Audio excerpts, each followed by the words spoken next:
Banh Mi, c'est le podcast qui explore le mélange des cultures occidentales et asiatiques. Je suis Mourad Boudaoud. Pose-toi avec nous et écoute ce qu'on t'a préparé.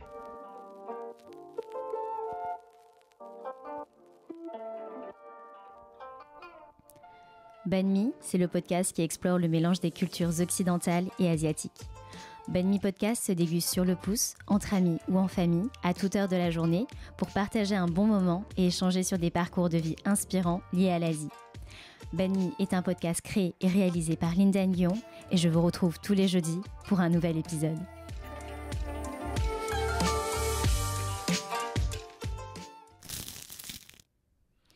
Bienvenue à tous pour ce premier épisode de Banh Mi Podcast. Je suis Linda Nguyen et pour ce premier épisode, j'ai l'immense plaisir d'accueillir l'équipe du film court-métrage Malabar, réalisé par Maximilian Badi Rosenthal, qui est avec nous pour cet épisode, accompagné de deux de ses acteurs principaux, Hep Tiang Ye et Mourad Boudaoud.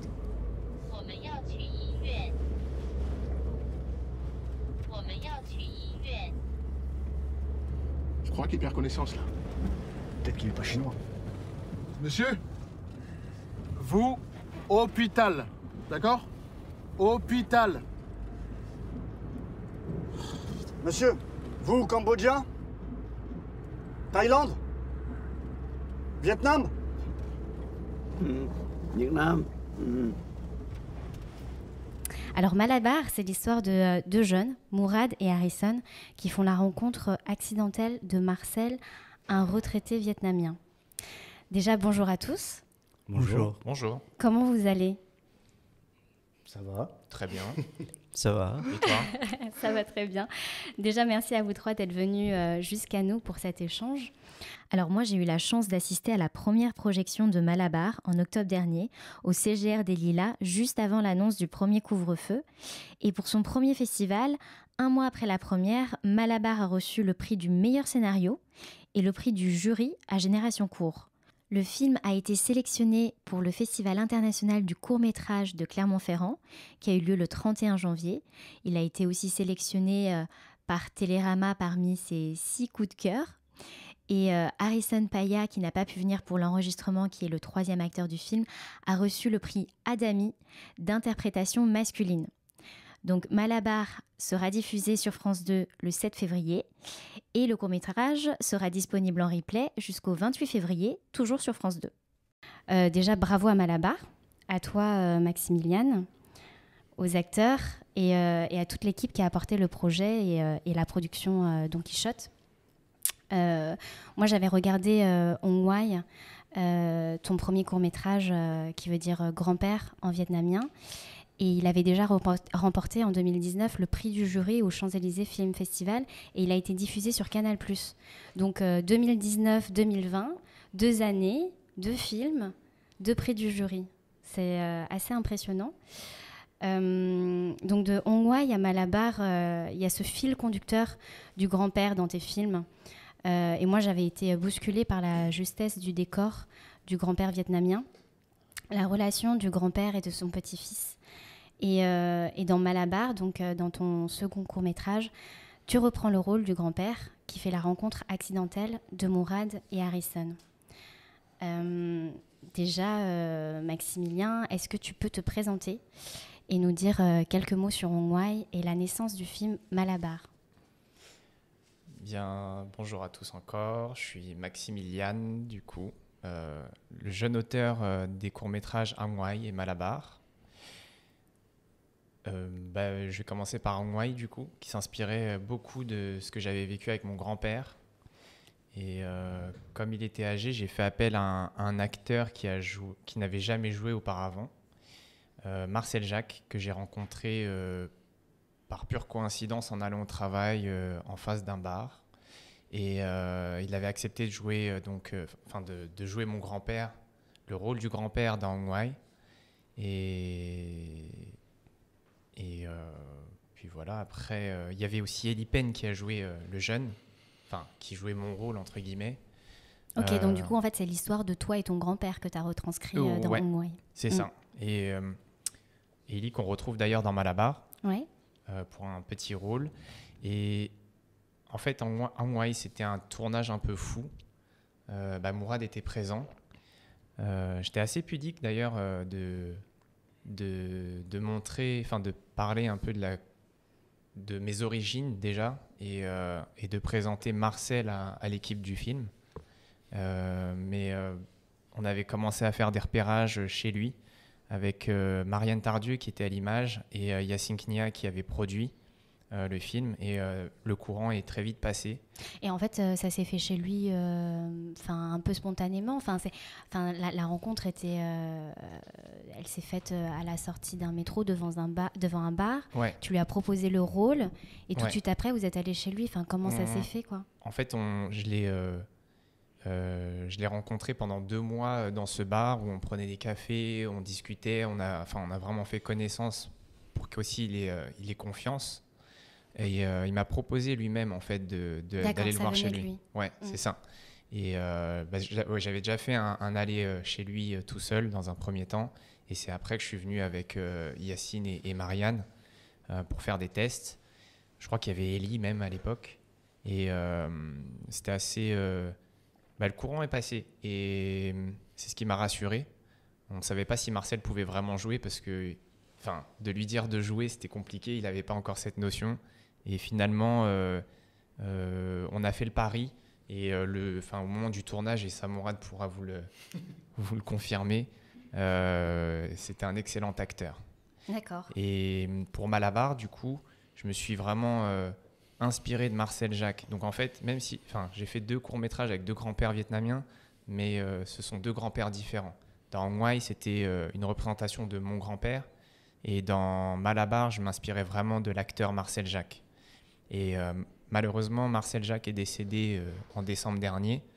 Et on avait déjà tous les financements pour tourner Malabar. Et je ne pouvais pas trouver un autre génie comme lui si je voulais vraiment tourner le film à temps. Et j'ai rencontré Hip, qui est un acteur qui connaît le métier et qui a interprété du coup Marcel Jacques dans Malabar. Ok. Voilà.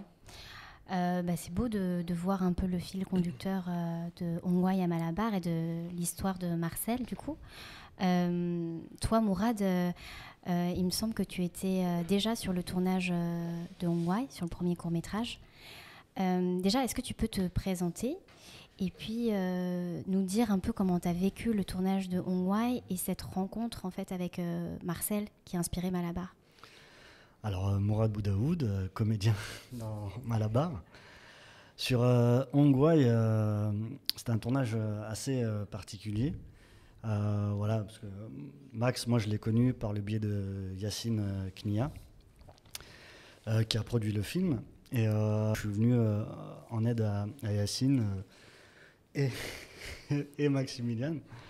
J'ai fait ce qu'on pourrait dire... en termes techniques, régisseur général du film, c'est-à-dire tout ce qui est logistique, s'occuper de la location de matériel, tout ce qui est réservation de restaurant pour que l'équipe puisse manger. Et on faisait ça en parallèle avec Yacine. Moi, en fait, Marcel Jacques, je l'ai rencontré quasiment sur un peu avant le tournage, je crois, ou même pendant. Mise en place des décors. Ouais, mise en place des décors, voilà. Parce qu'on a plein d'anecdotes sur... J'ai envie de tout savoir sur les anecdotes. C'est toi, Marcel. Parce que du coup, j'étais là à la préparation, tout ça, et du coup, Yacine me parlait beaucoup de Marcel avec Max. Ouais. Et du coup, voilà, moi j'entendais des bribes de Marcel, pas du tout comédien, rien à voir avec le milieu professionnel. Ouais. Et donc du coup, ça a été un risque et en même temps un courage de la part de Max de prendre cet acteur qu'on ne connaît pas, qui n'a jamais rien fait. Et on s'est dit, allez, bon, c'est l'aventure. Max le confirmera. Ça a été vraiment un tournage d'aventure, quoi. Et du coup, moi, en fait, j'ai rencontré Marcel Jacques. Je conduisais le camion où il y avait tout le matos, tout ça. Il y avait Maximilien d'un côté. Yacine et moi après. Et du coup, moi j'arrive. Et il revenait du bar, du tabac. Ou d'un supermarché. Ouais, un truc dans le genre avec des courses. Ok. Et je baisse la vitre et tout. Et je fais c'est toi, Marcel Jacques. Il a eu peur. Il a bien eu peur. Il avait eu peur. Qu'est-ce qui se passe et tout. Après, du coup, c'est toi qui montais au chez. En fait, j'ai dû descendre du camion pour le rassurer. Il m'a reconnu. Je l'ai accompagné chez lui. D'accord. Et il était quand même assez stressé. Et du coup, on a chanté le karaoké parce qu'il était assez équipé chez lui. Il aimait ça. Ah ouais. J'ai embarqué Yacine et par la suite Mourad. On a chanté du karaoké. Ouais. D'accord. Voilà. Ça a été un tournage où il fallait quand même prendre soin de lui. On savait pas. Voilà. Dès qu'il était fatigué, par exemple, pendant que Max était avec son équipe, tout ça, on le prenait avec Yacine, on allait boire un café avec lui. C'était la petite diva, quoi. Ok. Et donc un tournage un peu atypique avec quelqu'un qui n'était pas en fait acteur, et donc du coup vous avez aussi dû composer chez lui, dans son appartement, faire le karaoké de sa machine à karaoké, etc. Non, c'est très drôle. Et toi, Mourad, vu que tu étais sur le tournage de Hong-Wai, est-ce que tu comprends pourquoi Maximilian s'est inspiré de Marcel pour Malabar? Totalement. On a vécu... ça a été 5 jours de tournage, je crois. 5... C'est bon. 5 jours de tournage, je crois. 4 jours. 4 jours. Ouais. C'était 4 jours, mais tellement intenses où c'était le premier film de Maximilien, et du coup on était tous là pour le projet du film, quoi, pour l'accompagner à faire son film, et on se connaissait quasiment tous et c'était vraiment agréable. Et du coup, Max, il a pris toute cette énergie et ça s'est super bien passé. Il nous a pondu un super film avec Malabar. Moi, comment je le sens, Malabar, même si tu as pensé aussi à Marcel en l'écrivant, c'est comme si c'était un hommage maintenant à lui, et Yip l'interprète vraiment bien, en fait. Il a toute cette bonhomie, en même temps cette fragilité et tout. Et on parle plus de Marcel, mais ceux qui ont connu Marcel le ressentent en fait dans ce film. C'est ce qu'on parlait de ça la dernière fois. Il y a le film Malabar et il y a les sous-textes de Malabar de ceux qui ont vécu qui ont vécu en Hong-Wai, en quelque sorte. Toi, Maximilien, du coup, pourquoi tu as choisi Yip pour ton deuxième film? Mais comme je l'avais un petit peu introduit avant, j'avais vraiment besoin d'un acteur pour interpréter Marcel. Et Yip, il a beaucoup d'expérience, malgré ce que l'on peut croire. Et c'est ça dont j'avais besoin. J'avais besoin de composer avec un acteur pour interpréter Marcel. Et Yip m'a beaucoup surpris jusqu'au dernier jour où il a même il a fait faire un dentier spécial sur mesure avec quelques dents manquantes. Et ça, très peu d'acteurs me l'auraient proposé en tout cas. Il a été vraiment jusqu'au bout. Et comment vous avez fait pour proposer, pour faire un dentier comme ça pour le dernier jour du tournage? Non, parce que moi je porte déjà un dentier. Oui. Et je gardais mon ancien dentier, c'est pour ça que je le montre, où il manque une dent, D'accord. comme Marcel. D'accord. Ouais. Après, juste pour finir sur la présentation de Yip, on a quand même tourné 5 nuits d'affilée. Ouais. Et c'était vraiment drastique. Il nous fallait un homme qui avait entre 70 et 80 ans, du coup, il fallait quelqu'un qui connaisse le métier. Voilà pourquoi j'ai choisi Yip. D'accord. Moi, Yip, vous avez dit une phrase qui m'a marquée et touchée lors de la projection de Malabar. Vous avez dit quelque chose, et corrigez-moi si je me trompe. Je suis fière de montrer à ma femme et mon fils que je ne suis plus l'acteur chinois du second plan du cinéma français, et que enfin je suis au premier plan. Moi, ma question, c'est comment vous avez commencé du coup dans le cinéma français, et pourquoi vous avez été intéressé par le projet de Maximilian? Disons que Être acteur, c'était mon rêve d'enfance. Quand j'étais gosse, je voulais faire déjà, et puis ma mère ne voulait pas parce que selon nos civilisations, être comédien, c'est un métier de saltimbanque. Et donc, j'ai continué mes études supérieures, et quand je suis à la retraite, je me suis dit, bon, mais je vais me relancer dans mes premiers amours. Et là, je me suis présenté dans les places de figuration et tout ça pour voir comment ça marche le cinéma. Et mon premier film, c'était Indochine. Et j'ai une silhouette, j'ai joué avec Jean-Yann, et voilà. Et puis ça continue comme ça, mais la figuration, des silhouettes, mais j'ai pratiquement pas de rôle. Et puis un jour, par hasard, il y a un film qui s'appelle Quand la guerre sera loin, tourné, et le réalisateur il a engagé un comédien chinois, un vrai comédien. Il tourne pendant toute la journée, il n'arrive pas à faire une scène. Alors le réalisateur est furieux, il tourne vers moi, je fais les figures, c'est tout. Il dit, yep, tu peux me faire ça? J'ai dit, mais c'est simple, c'est facile ça. Alors, il dit, tu pars chinois? J'ai dit, non, je ne pars pas, mais on peut m'apprendre. Je peux apprendre en une demi-heure, j'apprends à parler des chinois phonétiquement. Et puis on a tourné, on fait trois scènes, et puis c'est tout, quoi. Puis de là, je suis connu comme ça. Et quand ils ont besoin d'un chinois, c'est moi. Alors, je me suis dit, mais c'est pas possible, ça. Toujours, je fais le vieux chinois au service du cinéma français. Pour une fois, je joue. C'est pour ça que j'ai déclaré, je suis fier, parce que au moins, je joue le rôle d'un Vietnamien. Ouais. Hein, et un vrai rôle, là, pour moi. Voilà. Et pourquoi le projet de Maximilien t'a intéressé particulièrement? C'est le projet, c'est quand j'ai lu le scénario, et j'arrive à comprendre que c'est là, comment dirais-je, oui, c'est la compréhension entre des générations pour moi, parce que un vieux et des jeunes. On a des regards différents. Les jeunes regardent les vieux différemment, les vieux regardent différemment. Et là, ce regard-là se croise et ça s'harmonise. On arrive à se comprendre. On arrive, comment dirais-je, ça change l'idée des vieux, l'opinion des vieux envers les jeunes, et ça change aussi l'opinion des jeunes pour moi envers les vieux. Ils pensaient que les vieux, c'est très rigide, c'est tout ça. Après, finalement, il y a un lien humain entre les générations. Et c'est là qui est bien. C'est ça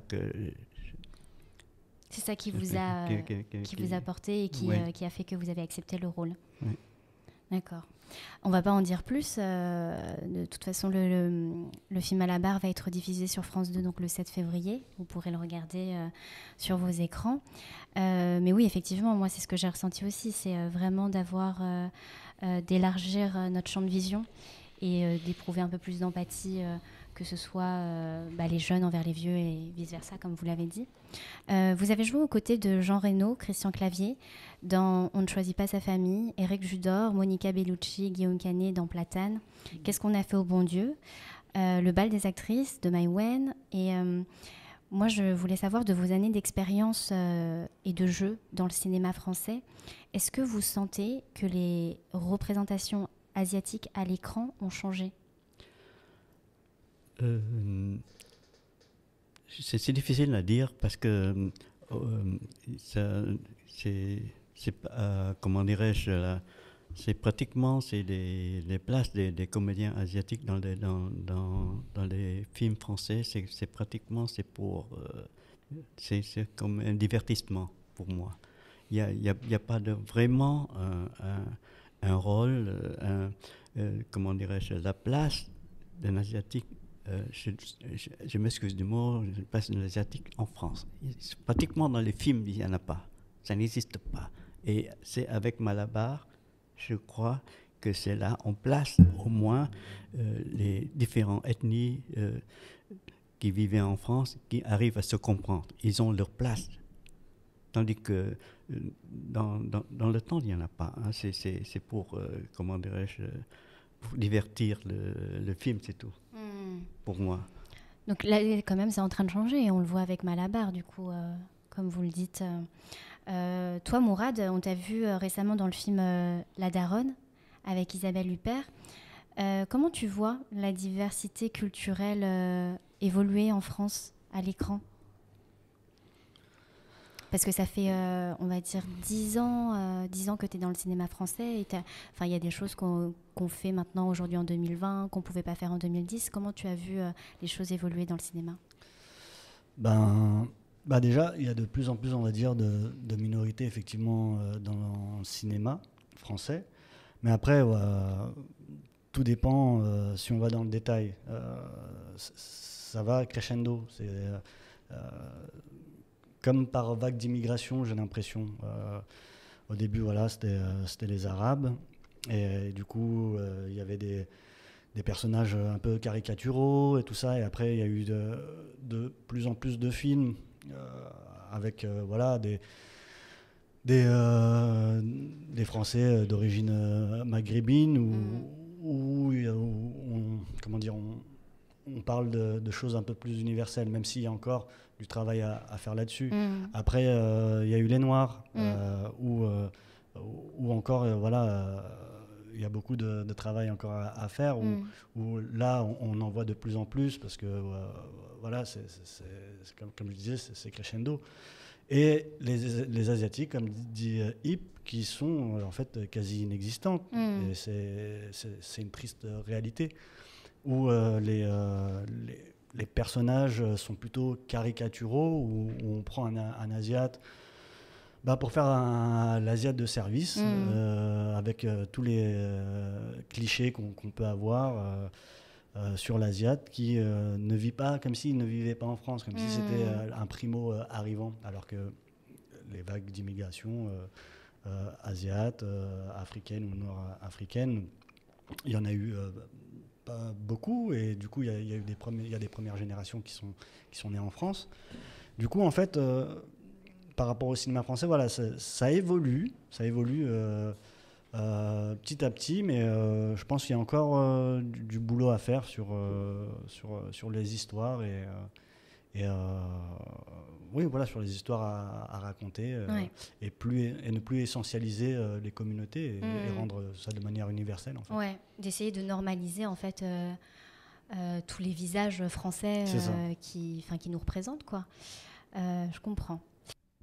Alors, Banmi Podcast, c'est le podcast qui va à la rencontre de personnes inspirantes qui sont liées à l'Asie. Toi, Maximilienne, dans quelle mesure tu es rattachée à l'Asie ? Biologiquement par ma mère, qui est vietnamienne. Après, je suis quand même... mon père est français, donc je pensais pas faire... je pensais pas faire un film communautaire. En tout cas, c'était pas du tout ma volonté. Je suis allé... Ang Wai est né de base pour des questions économiques, parce qu'avec Yacine, pendant presque un an, on avait développé un autre scénario qui se passait dans une queue de sous-préfecture, et on n'avait pas eu les aides adéquates pour le tourner, en tout cas en Île-de-France. Lui, il avait peu de temps à m'accorder aussi pour produire un film. Et du coup, la boîte de production à l'époque, c'était Nouvelle Toile, qui existe toujours, avait, je crois, l'équivalent de 8 000 € en fait, pour tourner un court-métrage, et impossible de faire le film qu'on avait écrit. Donc en fait, j'ai quand même rebondi. Je voulais pas abandonner l'idée de faire un film, et j'ai tout resserré, en fait, que ce soit au niveau du lieu. C'était un lieu, donc l'appartement d'Ang Wai, et 2 personnages, donc le grand-père et le petit-fils. Et j'ai développé cette idée parce que à l'époque, mon grand-père était encore vivant, et du coup je passais beaucoup de temps avec lui, et l'histoire du fauteuil en cuir m'avait beaucoup marqué, et les dialogues, c'était assez simple, parce que j'ai retranscrit vraiment les dialogues que j'avais eus avec mon grand-père. Donc dans Ang Wai, ça se regroupe sur peut-être 2 heures de temps, alors que moi c'était, je sais pas, ça devait être 2 semaines de conversation entrecoupées, et du coup, c'est vrai que j'étais un peu pudique au début, parce que je ne savais pas du tout si je devais mettre en avant des Vietnamiens ou non. Surtout que moi, en plus, je suis eurasien, donc ça ne se voit pas sur ma tête. Et c'est Yacine qui m'a quand même poussé à aller jusqu'au bout de mon intention et qui m'a dit écoute, fais un film. Tu peux faire ton film avec des Vietnamiens. Mais c'est ton histoire surtout. Tu vas pas. Ouais. Et après, c'est vrai que l'histoire de Hang Wai, ça reste une histoire universelle qui aurait pu être jouée ou interprétée par n'importe quelle famille. Exactement, n'importe qui en France.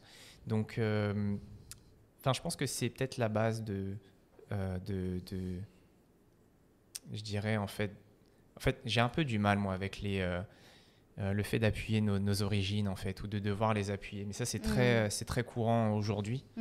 Mais moi, mes histoires, ce que je mets en scène, ce qu'on voit à l'image, c'est pas une volonté ou une envie de ce que je vois autour de moi. C'est vraiment d'où vient l'histoire en fait, la colonne vertébrale de mon histoire. Comment je l'ai vécu. Et Malabar, ça a été ça en fait. C'était vraiment le tournage de Hang Wai. C'était pour moi quelque chose d'improbable d'avoir une équipe d'Aubervilliers chez un retraité vietnamien en fait, à Champigny.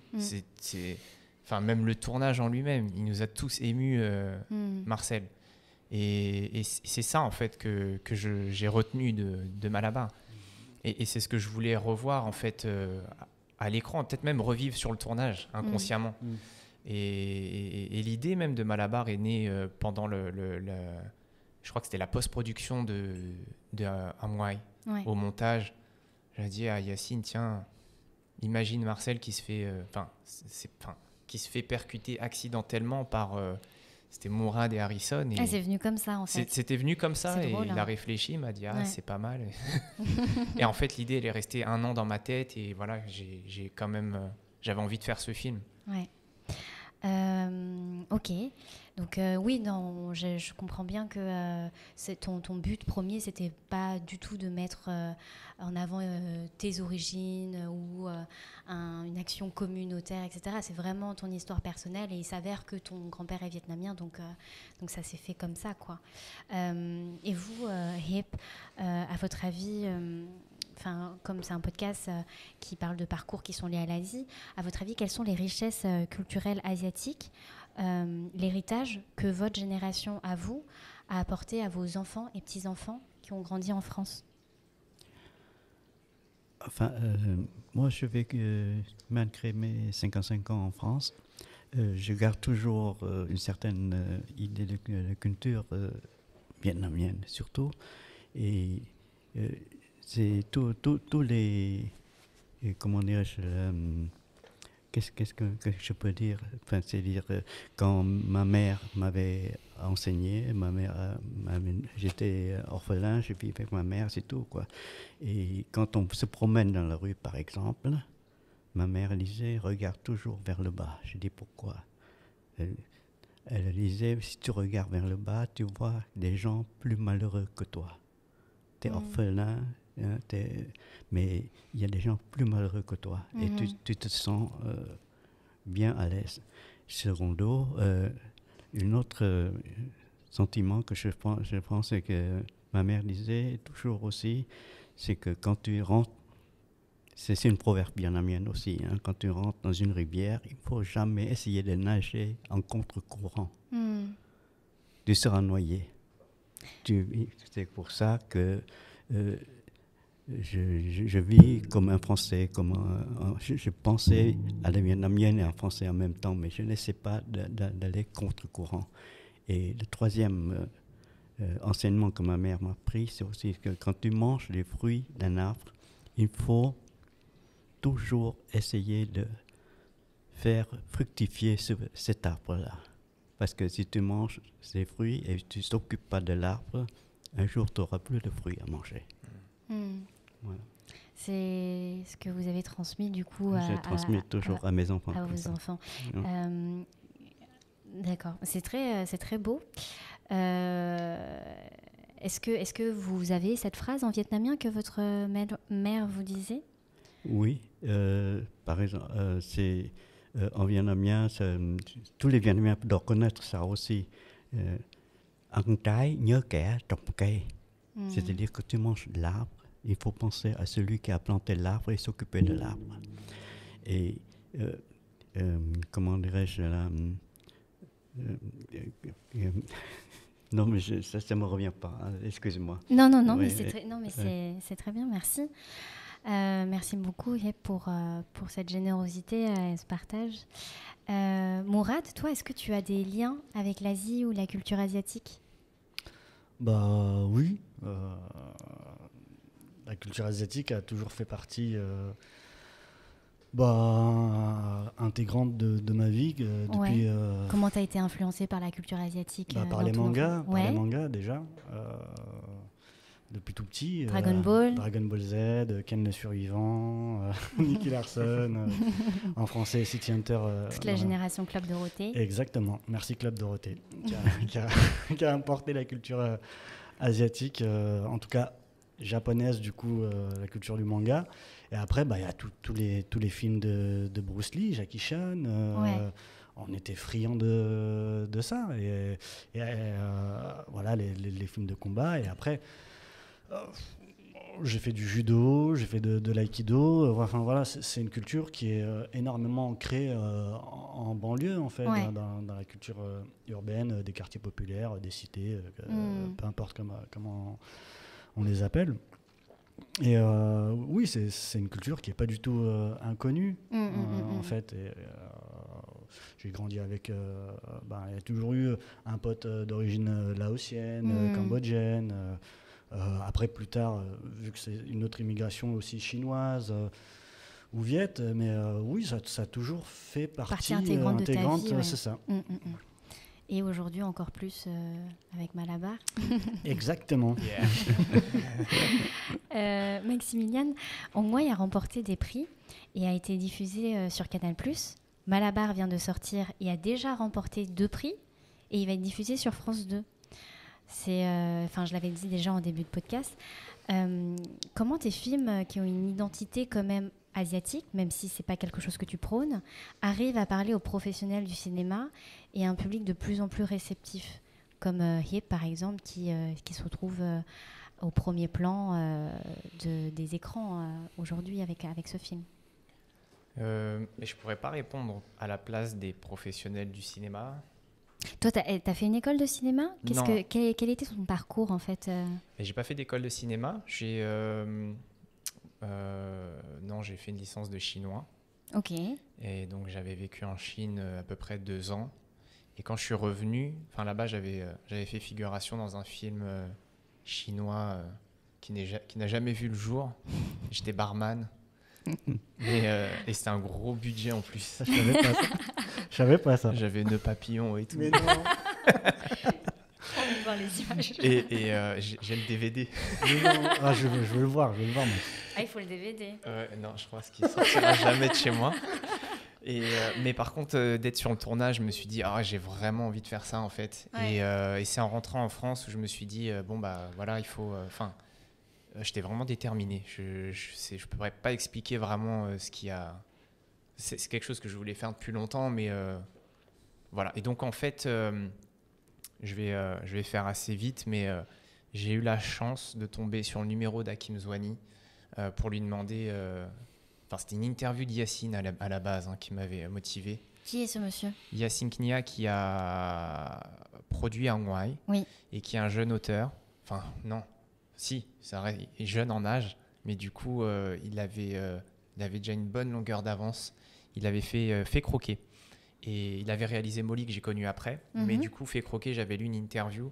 Ça a été un carton. Il avait tourné avec pas grand-chose. Il a été c'était prénominé au César, je crois. D'accord. Diffusion Canal, etc. Et il me semble que c'est Nouvelle Toile qui a produit.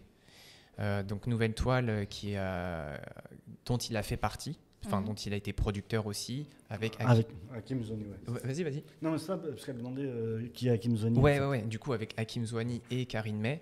Et en fait, dans l'interview que j'avais lue, j'avais même pas vu encore Fait Croquer à l'époque, mais l'interview, m'a marqué parce que je me suis dit, je me suis identifié, je me suis dit, c'est ce cinéma que je veux faire. Et il faut que je les rencontre. Et dans l'interview, Yacine parlait d'Hakim Zouani, comme quoi il faisait à l'époque des ateliers d'écriture à Aubervilliers. D'accord. Donc j'ai fait le fou, j'ai tapé Hakim Zouani sur Google et au bout de la 4e page de recherche, je tombe sur un numéro de téléphone. Et en l'appelant, le téléphone était encore, il était encore valide, quoi. Et j'ai laissé un message vocal. Hakim m'a rappelé le lendemain et du coup je lui avais dit oui, voilà, je voulais savoir s'il faisait encore ses ateliers. Il les faisait plus, mais il m'a dit tourne-toi vers Génération Court. Et donc à Génération Court, ça a été intéressant parce que j'avais que 4 jours avant la fin de l'appel à candidature et du coup j'ai été reçu par Diaby Doucouré qui est le directeur de l'OMJA et qui donc en fait Génération Court pour expliquer un peu, c'est un festival à la base parrainé par Luc Besson et qui est mis en place par l'OMJA et ils aident chaque année pour la catégorie 20 à 25 ans des jeunes entre 5 et 10 jeunes à faire leur premier court-métrage. Et j'ai eu de la chance, beaucoup de chance, j'ai été sélectionné, donc j'ai pu faire un petit court-métrage d'atelier et dans le jury à la fin il y avait justement Hakim Zouani, Yacine Knia.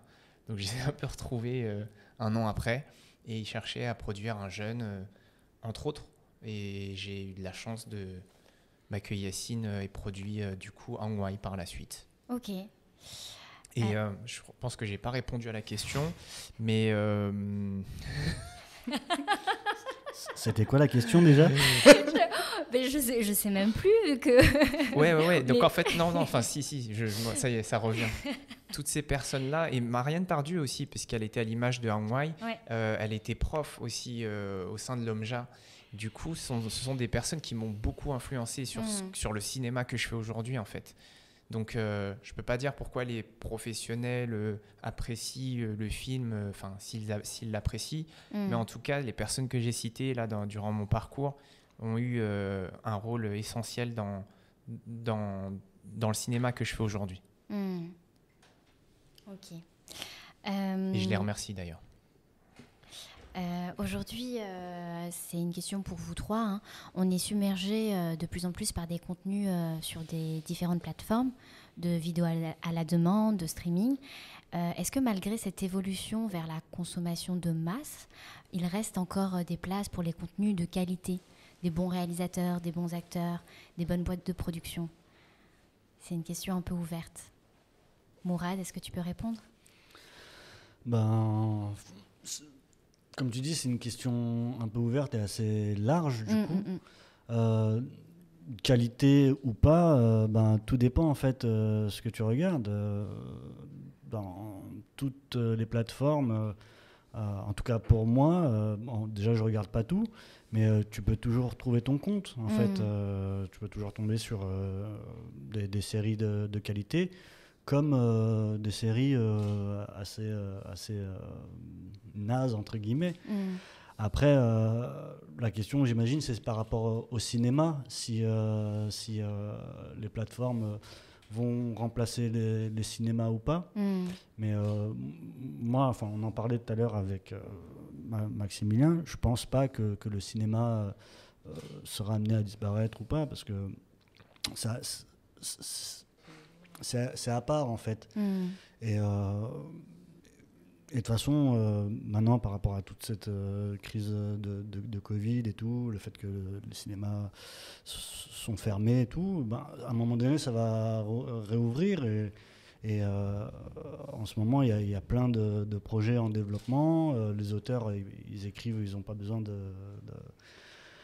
que les salles soient ouvertes ou pas, parce que voilà, c'est écrit de chez toi ou autre, et du coup je pense que oui, il y aura de plus en plus d'auteurs réalisateurs sur le marché entre guillemets, et il y aura de plus en plus de choix de qualité à regarder. Et vous, Hip, sur les plus de 30 années dans le cinéma, comment vous voyez l'évolution du cinéma selon vous? Est-ce que vous trouvez que les contenus sont plus profonds, est-ce que vous avez un avis?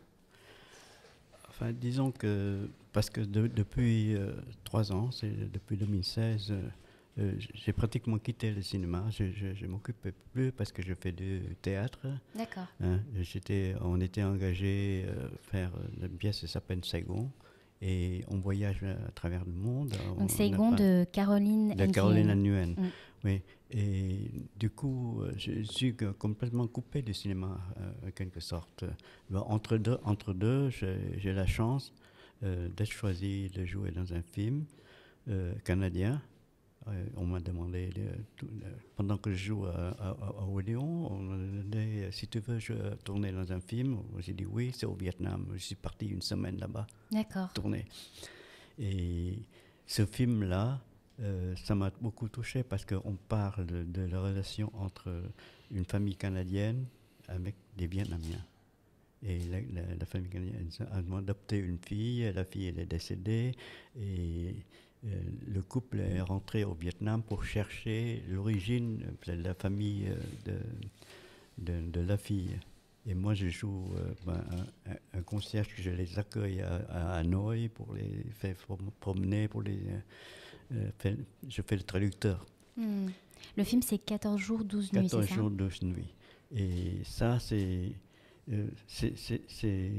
ça que je suis vraiment enthousiasmé parce que ça parle de comment dirais-je, les Canadiens avec les Vietnamiens, mais comme ça peut parler entre les Français, avec les Vietnamiens, avec les Maghrébins, avec tout ça, on peut retourner à la source des jeunes, et ça permet que comment dirais-je, les peuples se comprennent. Et c'est dans le film 14 nuits, ça touche comme ça. Et le film a été sélectionné pour les Oscars. Et c'est peut-être c'est là le vrai sens du cinéma. Il faut que tous les peuples se réconcilient, se comprennent. Et il faut aller chercher pour comprendre. Et toi, du coup, Maximilienne, t'en penses quoi? C'est plus facile de faire un film aujourd'hui parce que la technologie, elle a beaucoup évolué. Et donc, on peut faire des films avec très peu de moyens. Donc ça, c'est une bonne chose, de rendre plus accessible le fait de faire des films. Mais en même temps, c'est comment...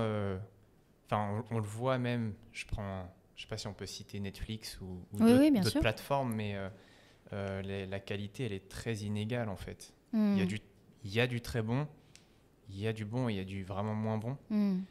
Mais je pense que peu importe, en fait, les moyens pour faire le film, la base, ça reste quand même l'écriture.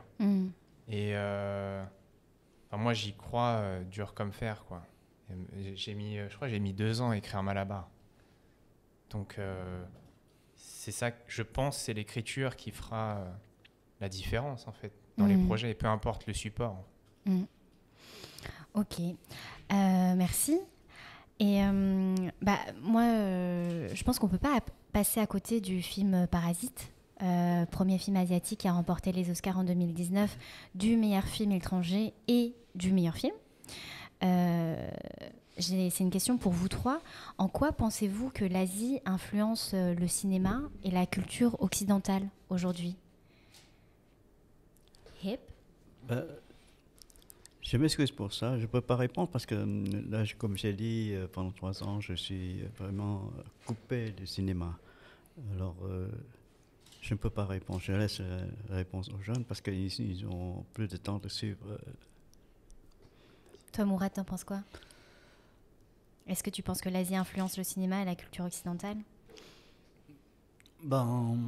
Pour moi, de par la mondialisation, tout ça, forcément, la culture asiatique rayonne et comme je le disais tout à l'heure, que ce soit à travers les mangas ou à travers le cinéma, il y a toujours eu des auteurs qui ont fait des images, en fait.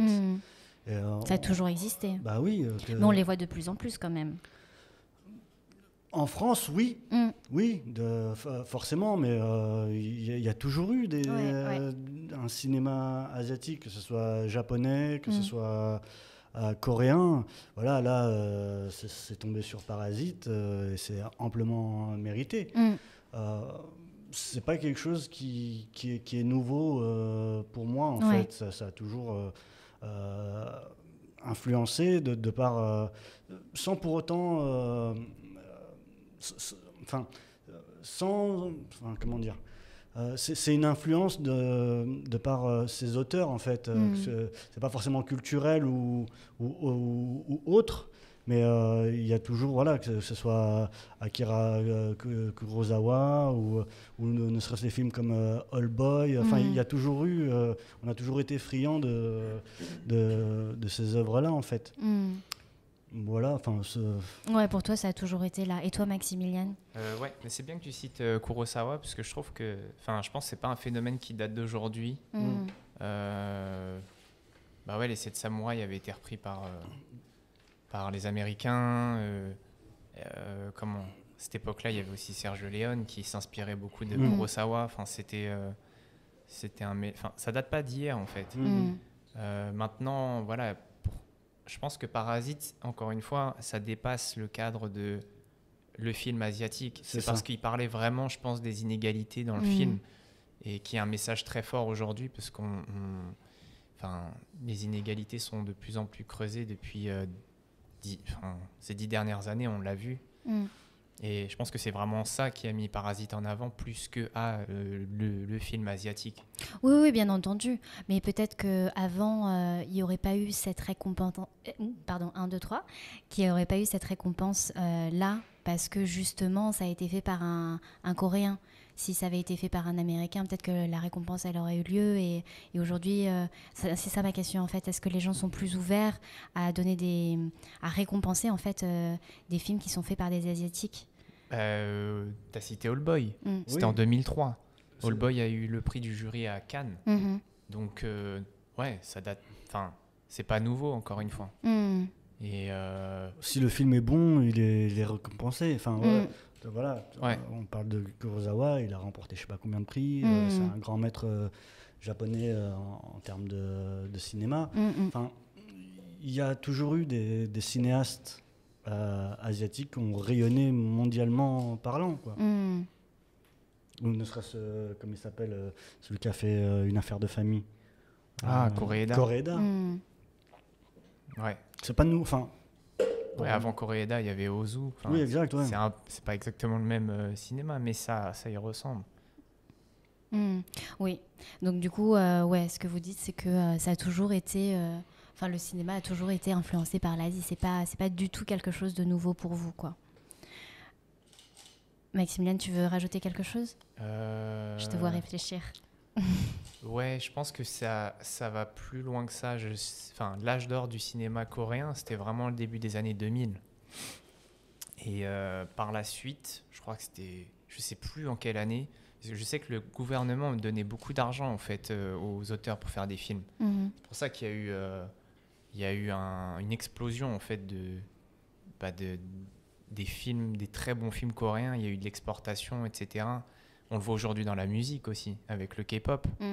Et j'ai l'impression que ce sont, entre guillemets, des phénomènes contrôlés et voulus pour étendre, en fait, la culture. Ou plutôt exporter la culture nationale dans les autres pays.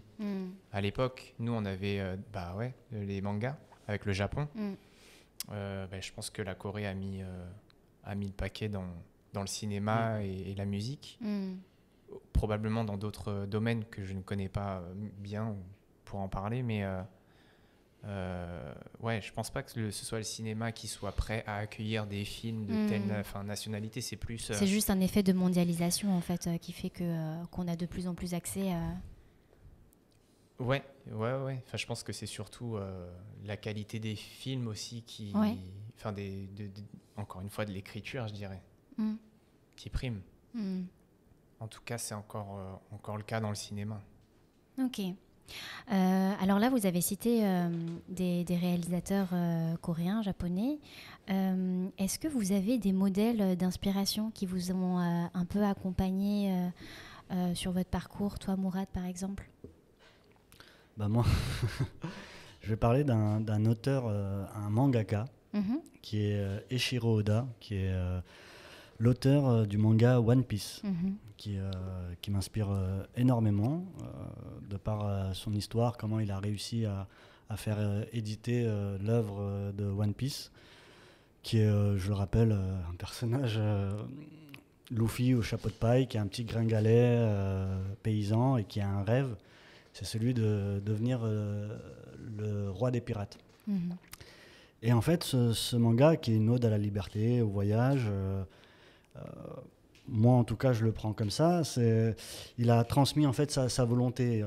Eiichiro Oda, il a été refusé, je ne sais plus combien de fois par les éditeurs, et il n'a pas lâché en fait, il a persévéré, jusqu'à ce que maintenant One Piece est le manga le plus vendu au monde, qui a dépassé Dragon Ball Z.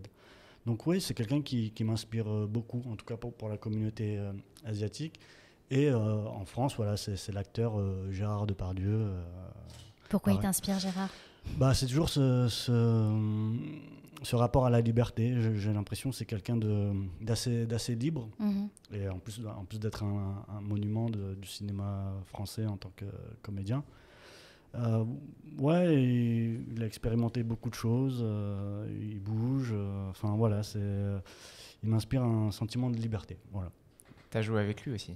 Une petite apparition, mais ça c'est dans Bonne Pomme. Et vous, Hip, est-ce que vous avez des modèles d'inspiration sur votre parcours ? Non. C'est lui-même.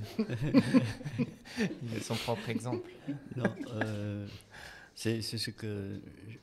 Pour une seule remarque, c'est que la différence entre les cinémas en France, je m'excuse du mot, et puis en cinéma américain, ou bien américain surtout, dans les films américains, on a pratiquement toutes les ethnies qui ont un rôle dans un film. Ouais. Alors qu'en France, ça n'existe pas. C'est pas forcément le cas. C'est pas forcément le cas. C'est le seul regret que vous avez. Que j'ai. Et pour moi, ces 3 dernières années, mon expérience est du théâtre. Et ce que je me réjouis, c'est que pour la première fois aussi, le théâtre, on parle de Saigon, du Vietnam, et l'histoire entre la France et le Vietnam. On ne part pas, peut-être c'est de là le succès. Et quand on a fait le tour du monde, on joue en Allemagne, on joue en Hollande, on joue en Espagne, tout ça. Les autres, en Allemagne par exemple, il y a des Turcs qui sont venus nous voir, ils ont pleuré. Ils ont dit, c'est ça notre histoire. Et c'est ça qu'on trouve rarement dans les films. On regarde ça. Et on est allé jouer en Hollande. Il y a des Indonésiens qui sont venus nous voir. Ils disent, c'est notre histoire à nous, c'est pas de votre. Mais c'est ça notre fierté. C'est d'amener les gens à voir que dans ce monde-là, tous les pays, quand on vient vivre dans un autre pays, on s'intègre. Et là, du coup, on fait revivre l'histoire, mais une histoire commune. C'est pas une histoire très universelle. C'est très universel.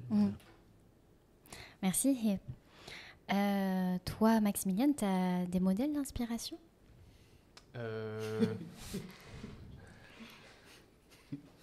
Pourquoi tu rigoles ?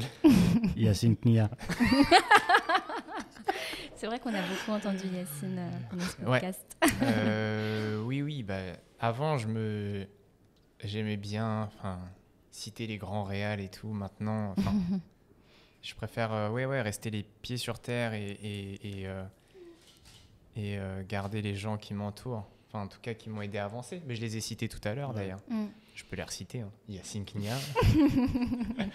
Il y a Marianne, Hakim, Steve Tiencheux aussi, on n'en a pas parlé, mais c'est un acteur pourtant, mais j'aime beaucoup ce qu'il fait et c'est inspirant, en fait.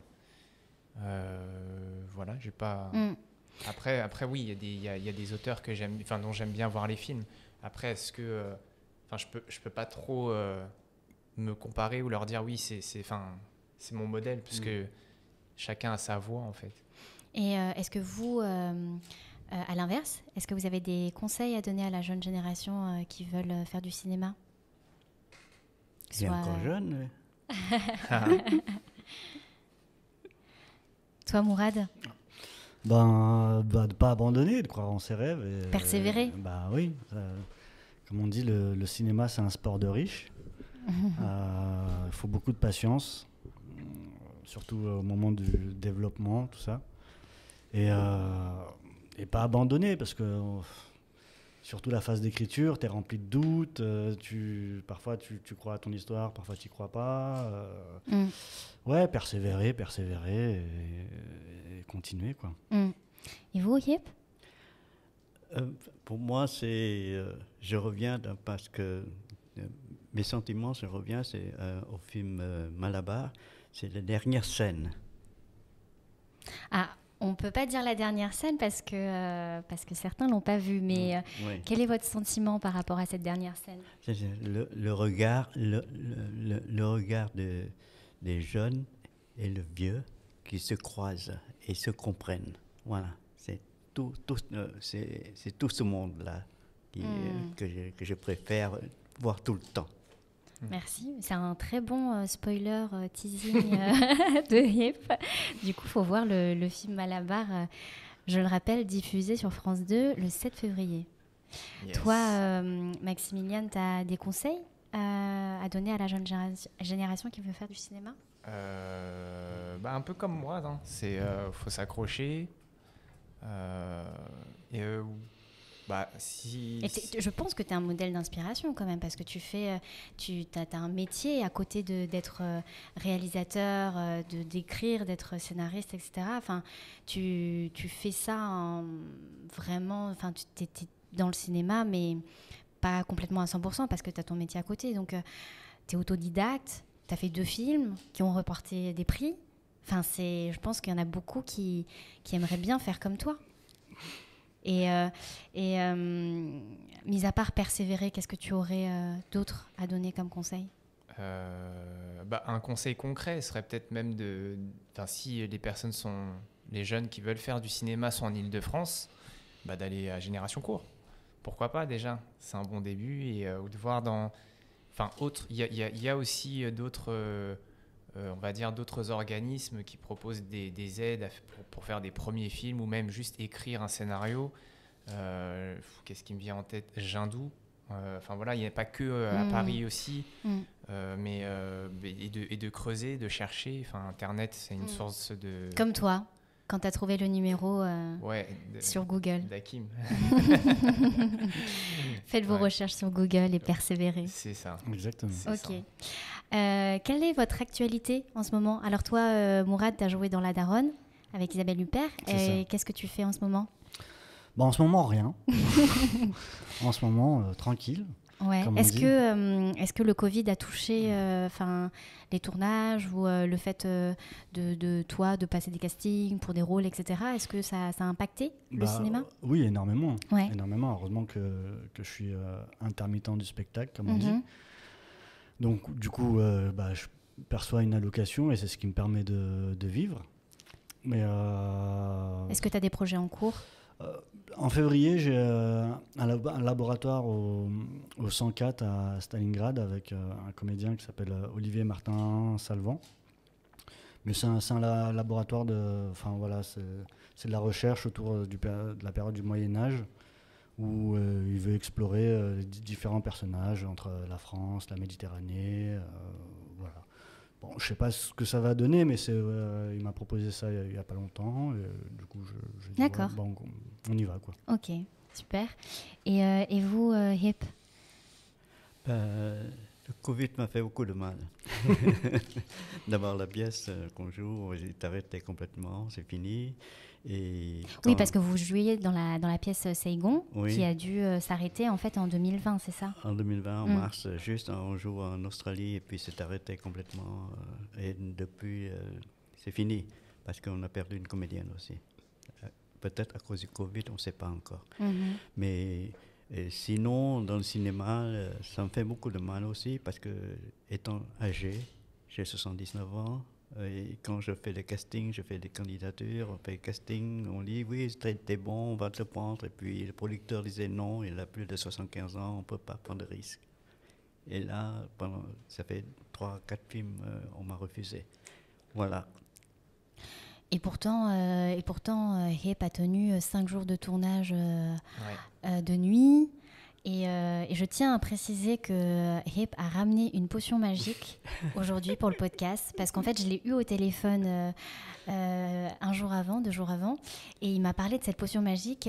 Est-ce que vous pouvez me donner la recette, parce que c'est très bon et apparemment c'est vachement bien pour le système immunitaire. Est-ce qu'on peut le partager? Oui, bien sûr. Alors, qu'est-ce qu'il y a dans cette recette? Il y a du curcuma, il y a gingembre, il y a la cannelle, il y a du poivre noir et du citron. Et c'est ça qui vous maintient en forme? Ça me maintient en forme. Ça fait 5 ans que je prends ça, chaque fois que je peux. Et à la maison, je ne prends que ça. Mon épouse aussi. Et si vous remarquez souvent dans les tournages maintenant, les tables de régie, ils ont, comment dirais-je, du gingembre. C'est moi qui avais un... C'est vrai? Oui, il y avait 12 ans. Il y avait 12 ans. Quand j'ai dit, pourquoi vous ne me faites pas ça? Et là, dans toutes les tables de régie, ils ont ça. Une potion de gingembre. Une potion de gingembre. Et c'est grâce à Hip. Ouais. On a survécu ces 5 nuits de tournage de Malabar, comme ça, avec la potion de Hip. Ouais. C'est vrai. Hein. Oui. Non, mais c'est vrai, moi j'aimerais bien avoir une petite vidéo de comment vous faites votre potion pour après la repartager. Hein. Oui, mais il faut payer. Hein. Les droits d'auteur. Toi, Maximilian, c'est quoi ton actualité? Est-ce que tu es en train d'écrire un 3e film qui va gagner plein de prix encore? Oh, ça, je ne sais pas encore. Déjà, on va voir comment Malabar continue. C'est déjà une belle chose. Et j'écris. Après, je ne sais pas sous quel format. T'es en train d'écrire un court-métrage? Peut-être. Enfin, on verra. Je veux pas rester mystérieux. Hein. C'est juste que je ne sais pas encore quel sera le format final. Et pour l'instant, je laisse l'écriture me guider quelque part. Mais oui, non, je continue d'écrire. Et j'ai la chance d'avoir aussi encore mon boulot alimentaire à temps plein. Donc, on reste occupé, quoi. D'accord. Est-ce que vous avez en tête un voyage en Asie qui vous a marqué, ou une découverte asiatique, qu'elle soit culturelle, cinématographique, littéraire? Mourad? Moi, il y a quoi, 6 ans, 7-6 ans, moi j'étais animateur, j'ai eu mon BAFA, tout ça. Et du coup, je m'occupais des jeunes. Et j'ai amené 2 fois un groupe de jeunes adultes en Chine. Génial. À Pékin. Et pour moi, ça a été la claque. Ouais, la claque, l'inconnu. Enfin, j'ai la chance de voyager un peu, et que ce soit au Maghreb ou de l'autre côté de l'Atlantique. Il y a toujours un peu cette empreinte occidentale. Voilà, on n'est pas perdu. Alors qu'en Chine, c'était vraiment une autre culture. Et en plus, personne parlait anglais, tout ça. Bon, je ne parle pas bien anglais, hein, mais bon, quand on voyage, on essaye de se débrouiller. Et ça a été une grosse claque. On a fait la muraille de Chine, la cité interdite, tout ça. Et... tu vois, enfin, j'avais beaucoup de préjugés sur les Chinois, tout ça, et en fait c'est une grande civilisation, et tu comprends que tu vois qu'il y a plusieurs classes de Chinois. Enfin, c'est tellement grand que c'est quasiment un continent à lui tout seul, quoi. Ouais, moi aussi, je me suis fait cette réflexion-là. À l'époque, je voyageais en Chine pour le travail. Et c'est vrai qu'on a ce cliché du chinois, enfin du touriste, les clichés qu'on peut voir. Et quand j'avais les pieds en fait en Chine, et j'ai vu à quel point c'était grand, à quel point c'était tellement organisés, à quel point ils pouvaient être généreux. Ça a été assez surprenant aussi. Enfin, c'est une anecdote très personnelle. Et vous, Hip, est-ce que vous avez un dernier voyage en Asie qui vous a marqué ou une découverte asiatique? La dernière qui m'a marqué, c'est quand on joue en Chine, à Pékin. Pour Saigon, toujours? Pour Saigon, toujours. Et puis, mon épouse, elle est obsédée, il faut qu'elle aille voir la muraille de Chine, et on a la chance qu'elle y est allée voir. Et cela m'a fait frapper. C'est-à-dire qu'il y a 4000 ans, on arrive à faire ça. Et pourquoi maintenant c'est impressionnant. Alors pourquoi à notre époque, on ne doit pas détruire tout ce qu'il y a. Et toi, Max? C'est Hip. C'est Hip, ta plus belle découverte. Ma dernière découverte. Dernière découverte asiatique. Ouais. Qu'est-ce que tu as découvert chez Hip? La potion. Alors, Banh Mi, c'est le nom du podcast. Selon vous, quel ingrédient pourrait sublimer votre baguette? L'inconnu. Pour moi, c'est la fraternité. Et toi, Max? Moi, c'est Don Quichotte. Parce qu'en fait, je les ai pas remerciés depuis le début. J'en ai pas parlé. Et à chaque fois, j'oublie. Don Quichotte, qui est la production. La boîte de production qui m'a soutenu pour Malabar. Et Yannick Bokis, surtout, qui me supporte. Et Quentin Braillé, du coup. Donc voilà, je leur passe un... Donc on remercie Don Quichotte Production. Voilà, on remercie. Et puis je pense qu'ils ont d'autres films à nous présenter. Alors, avant l'enregistrement, je vous ai demandé si vous aviez une musique qui représentait un peu Malabar. Et Maximiliane, tu m'as parlé de la musique du générique de fin. Demdang, avec mon accent. Est-ce que vous pouvez me parler un peu plus de cette musique? C'est Hip qui l'a choisi, donc je vais le laisser s'exprimer. La signification du titre Demdang, c'est la nuit d'hiver. Et c'est écrit parce que j'ai pensé à ça, parce que dans le film, ça reflète bien comme la soirée où on s'est rencontrés.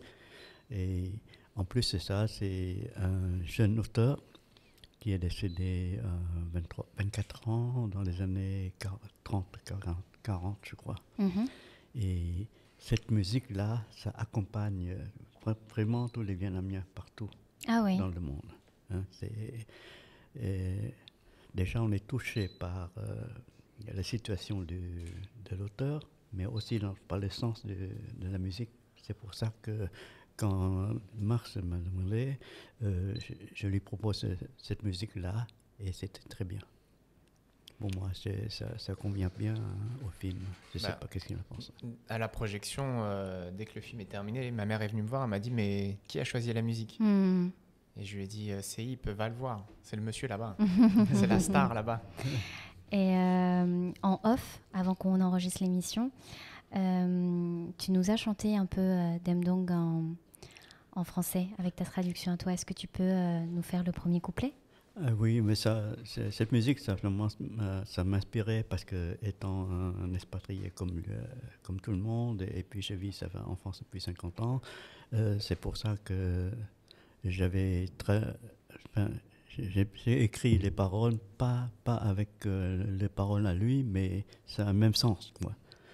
Alors, je vais chanter le premier couplet pour que vous puissiez voir si c'est bon ou non. Merci.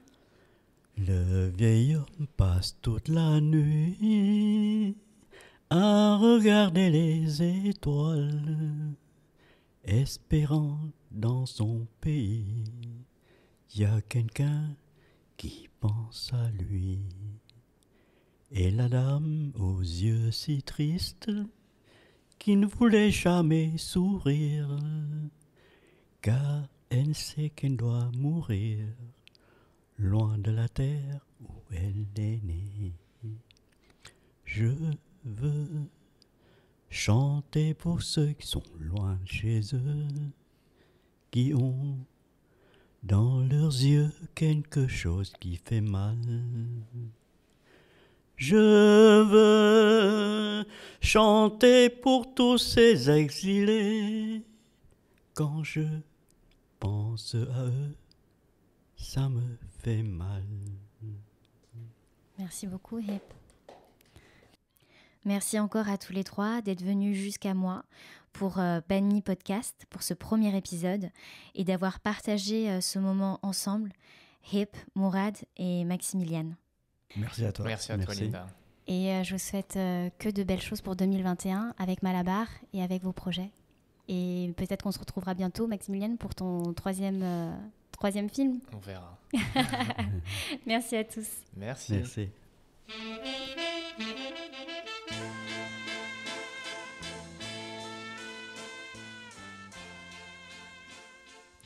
J'espère que vous avez aimé ce premier épisode de Banmi Podcast avec l'équipe du film Malabar.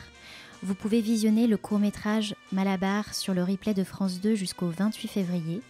Et si vous avez aimé cet épisode, vous pouvez lui donner de la force en vous abonnant à Banmi Podcast, en le partageant autour de vous et en lui mettant des étoiles sur votre plateforme de podcast préférée. Si vous avez des idées pour les invités, si vous avez des commentaires, vous pouvez m'écrire sur la page Instagram banmi.podcast ou sur ma page perso Linda Nguyen.